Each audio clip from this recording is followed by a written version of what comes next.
Cancer Healer Center, a new beginning.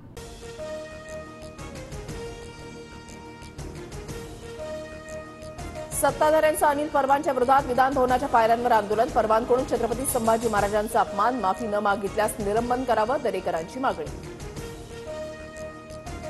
Sambhaji महाराजांप्रमाणे माझाही छळ झाला, त्यांचा धर्म बदलण्यासाठी, माझा पक्ष बदलण्यासाठी छळ, अनिल परब यांचा आरोप. अजय अशर शिंदेच्या पैशांचे व्यवहार ठेवणारा माणूस. अजय अशर देश सोडून पळाल्याची माहिती. अशरसह त्याच्या आकांवर ईडी कारवाई करणार का, संजय राऊतांचा सवाल. मित्राच्या अध्यक्षपदावरून उपमुख्यमंत्री शिंदेचे निकटवर्ती अजय अशर यांची उचल मागणी. प्रवीण सिंह परदेशी मुख्य कार्यकारी, तर वळसे पाटील, राणा जगदीशसिंह, राजेश क्षीरसागर उपाध्यक्षपदी. धनंजय मुंडेंच्या राजीनाम्यावरून विरोधक सत्ताधाऱ्यांना घेरण्याच्या तयारीत. मुंडेंचा राजीनामा स्वीकारल्याची माहिती मुख्यमंत्र्यांनी आधी माध्यमांना दिल्यानं विरोधक आक्रमक. मंत्रिपदाचा राजीनामा दिल्यानंतर पंकजा मुंडे आणि धनंजय मुंडेंची 1.5 तास भेट. धनंजय मुंडेंची प्रकृती ठीक नसल्यानं पंकजा मुंडे भेटायला गेल्याची कार्यालयाकडून माहिती. सांगली जिल्हा बँकेच्या अनुषंगानं सदाभाऊ खोतांची विधान परिषदेमध्ये लक्षवेधी. बँकेमध्ये मोठ्या प्रमाणात गैरव्यवहार, तत्काळ प्रशासक नेमा, खोतांची मागणी. विधान भवनामध्ये सत्ताधारी पक्षाच्या कृतीला जशास तसं उत्तर द्या. विरोधकांना टार्गेट करत असल्यास मविया नेते एकत्र येऊन लढणार. महाविकास आघाडीच्या बैठकीमध्ये निर्णय. 9 महिन्यामध्ये महाराष्ट्रात गेल्या 10 वर्षातील विक्रमी 1,39,434 कोटी परकीय गुंतवणूक. मुख्यमंत्री फडणवीसांची ट्विट करत माहिती.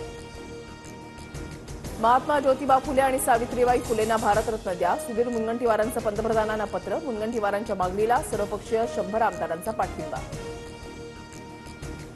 वाढत्या गुंडगिरीवर सभागृहात विषय मांडण्याचं फडणवीसांचं आश्वासन. दमानी यांचं आज विधिमंडळाच्या बाहेर होणारं ठिय्या आंदोलन मागे. आश्वासन पूर्ण न केल्यास आंदोलन, दमानी यांचा इशारा. बीएमसी निवडणुकीच्या पार्श्वभूमीवर आजपासून शिवसेनेचा शिवसंवाद दौरा. श्रीकांत शिंदे मुंबईतील पदाधिकारी आणि कार्यकर्त्यांशी संवाद साधणार. पीक विमा योजनेमध्ये राज्यात अनेक जिल्ह्यांमध्ये मोठ्या प्रमाणात गैरव्यवहार. कृषीमंत्री माणिकराव कोकाटेंची विधान लेखी उत्तरात कबुली. राज्यभरातील 4.5 लाख शेतकऱ्यांचे विमा प्रस्ताव रद्द. पीक विमा योजना घोटाळ्याप्रकरणी कृषी विभागाची कारवाई. 24 सामायिक सुविधा केंद्रांविरोधात पोलीस ठाण्यामध्ये गुन्हा दाखल. नांदेडमध्ये शाळेतील शिपायाकडून 10 वर्षाच्या विद्यार्थ्यावर अत्याचार. पालकांच्या तक्रारीनंतर शिपायाला विमानतळ पोलिसांकडून अटक. मुख्यमंत्री युवा कार्य प्रशिक्षण योजनेमध्ये गैरकारभार. बेरोजगारांसाठीचे पैसे शिक्षण संस्थेमधील लोकांच्या खात्यावर. नाशिकमधील मराठा विद्याप्रसारक समाज संस्थेचा भोंगळ कारभार. छत्रपती संभाजीनगरला पिण्याच्या पाण्यासाठी तारीख पे तारीख. पाणी योजनेसाठी डेडलाईन आता 31 मार्चच्या ऐवजी 30 एप्रिलची. राज्यामधील 24,152 खासगी शाळांपैकी 388 शाळा अनधिकृत असल्याची माहिती. 36 शाळांकडून दंड वसूल, तर 99 शाळांवर फौजदारी गुन्हा दाखल. दादा भुसेंची माहिती. राज्यात 224 जीबीएस रुग्ण. 26 रुग्णांवर आयसीयूमध्ये उपचार सुरू, तर पुण्यामध्ये सर्वाधिक जीबीएस रुग्णांची नोंद. जीबीएसमुळे आतापर्यंत 11 जणांचा मृत्यू. रविवारी आणि सोमवारी मुंबईसह ठाणे, पालघर आणि रायगड, रत्नागिरी जिल्ह्यामध्ये उष्णतेच्या लाटेचा इशारा. आवश्यकता असेल तरच घराबाहेर पडा, असा हवामान खात्याचा सल्ला. स्वारगेट अत्याचार प्रकरणी आरोपी दत्तात्रय गाडेची गुन्हे शाखेकडून 3 तास कसून चौकशी. गाडे उडवाउडवीची उत्तरं देत असल्याची पोलिसांची माहिती.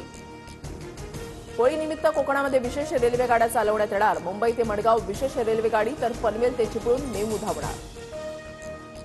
भारताचा स्टार फुटबॉलपटू सुनील छेत्रीची निवृत्ती मागे. फिफा आंतरराष्ट्रीय विंडोसाठी भारतीय संघात खेळणार. अखिल भारतीय फुटबॉल महासंघाची माहिती.